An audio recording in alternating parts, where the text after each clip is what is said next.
حضرت عمر بن خطاب رضی اللہ عنہ نے روم سے لڑنے کے لیے ایک فوجی دستہ روانہ کیا۔ اس دستے میں ایک نوجوان صحابی عبداللہ بن حذیفہ بن قیس رضی اللہ عنہ بھی تھے۔ مسلمانوں اور قیصر کی فوج کے درمیان لڑائی نے طول پکڑ لی۔ قیصر مسلمانوں کی بہادری اور ثابت قدمی پر حیران ہوا اور حکم دیا کہ مسلمانوں کا کوئی جنگی قیدی ہو تو حاضر کیا جائے۔ حضرت عبداللہ بن حذیفہ کو گھسیٹ کر حاضر کیا گیا، جن کے ہاتھوں اور پاؤں میں ہتھکڑیاں تھیں۔ قیصر نے ان سے بات چیت شروع کی تو ان کی ذہانت سے حیران رہ گیا۔ قیصر نے کہا، نصرانیت قبول کر لو، تمہیں رہا کر دوں گا۔ حضرت عبداللہ نے فرمایا، نہیں۔ قیصر نے کہا، نصرانیت قبول کر لو، آدھی سلطنت تمہیں دے دوں گا۔ حضرت عبداللہ نے فرمایا، نہیں۔ قیصر نے کہا، نصرانیت قبول کر لو، آدھی سلطنت دوں گا اور تمہیں حکمرانی میں بھی شریک کروں گا۔ حضرت عبداللہ نے کہا، نہیں، اللہ کی قسم، اگر تم مجھے اپنی پوری مملکت، اپنے آبا و اجداد کی مملکت، عرب و عجم کی حکومتیں بھی دے دو، تب بھی میں پلک جھپکنے کے لیے بھی اپنے دین سے نہیں مڑوں گا۔ قیصر غضبناک ہوا اور کہا، تجھے قتل کر دوں گا۔ حضرت عبداللہ نے کہا، مجھے قتل کر دے۔ قیصر نے حکم دیا کہ ان کو ایک ستون پر لٹکا کر ان کے آس پاس تیروں کی بارش کی جائے، پھر اس کو عیسائیت قبول کرنے یا موت کو گلے لگانے میں سے ایک بات کا اختیار دیا جائے۔ جب قیصر نے دیکھا کہ اس سے بھی بات نہیں بنی، وہ کسی حال میں اسلام چھوڑنے کے لیے تیار نہیں، تو حکم دیا کہ قید میں ڈال دو اور کھانا پینا بند کر دو۔ حضرت عبداللہ کا کھانا پینا بند کر دیا گیا، یہاں تک کہ بھوک اور پیاس سے موت کے قریب ہو گئے۔ تو قیصر کے حکم سے شراب اور خنزیر کا گوشت ان کے سامنے پیش کیا گیا۔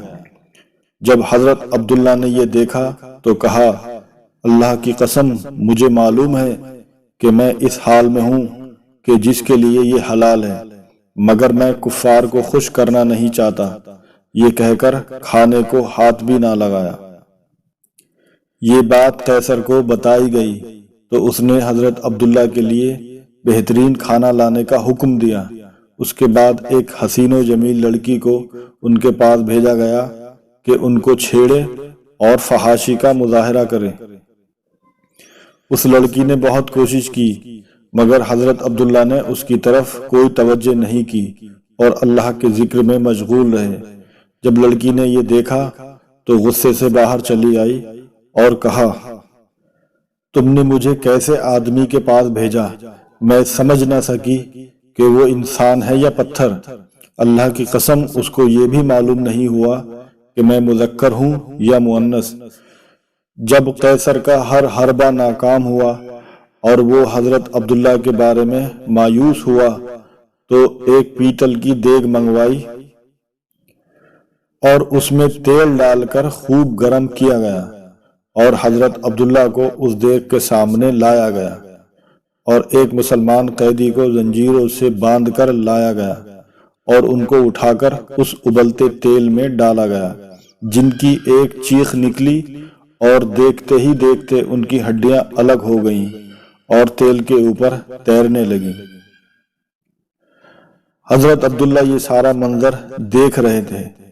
اب ایک بار پھر قیصر حضرت عبداللہ کی طرف متوجہ ہوا اور نصرانیت قبول کرنے اور اسلام چھوڑنے کی پیشکش کر دی، مگر حضرت عبداللہ نے انکار کر دیا۔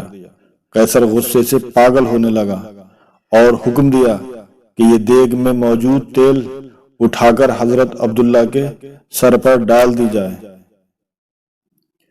جب قیصر کے کارندوں نے دیگ کھینچ کر حضرت عبداللہ کے قریب کیا اور اس کی تپش کو محسوس کیا تو حضرت عبداللہ رونے لگے، آپ کی آنکھوں سے آنسو ٹپکنے لگے۔ یہ دیکھ کر قیصر خوشی سے جھومنے لگا اور کہا، عیسائی بن جاؤ، معاف کر دوں گا۔ حضرت عبداللہ نے کہا نہیں۔ قیصر بولا پھر رویا کیوں؟ حضرت عبداللہ نے کہا اللہ کی قسم میں اس لیے رو رہا ہوں کہ میری ایک ہی جان ہے جو اس دیگ میں ڈالی جائے گی۔ میری یہ تمنا ہے کہ میرے سر کے بالوں کے برابر جان ہو اور وہ ایک ایک کر کے اللہ کی راہ میں نکلے۔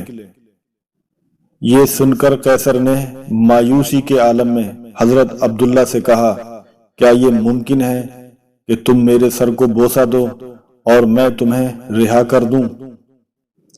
حضرت عبداللہ نے فرمایا اگر میرے ساتھ تمام مسلمان قیدیوں کو رہا کرتے ہو تو میں تیرے سر کو بوسہ دینے کے لیے تیار ہوں۔ قیصر بولا ٹھیک ہے۔ حضرت عبداللہ نے اپنے ساتھ دوسرے مسلمانوں کو رہا کرنے کے لیے اس کے سر کو بوسہ دیا اور سارے مسلمان رہا کیے گئے۔ جب واپس عمر بن خطاب رضی اللہ عنہ کے پاس پہنچ گئے اور آپ کو واقعہ بتا دیا گیا تو حضرت عمر نے کہا عبداللہ بن حذیفہ کے سر کو بوسہ دینا ہر مسلمان پر ان کا حق ہے، اور خود اٹھے اور حضرت عبداللہ کے سر کو بوسہ دیا۔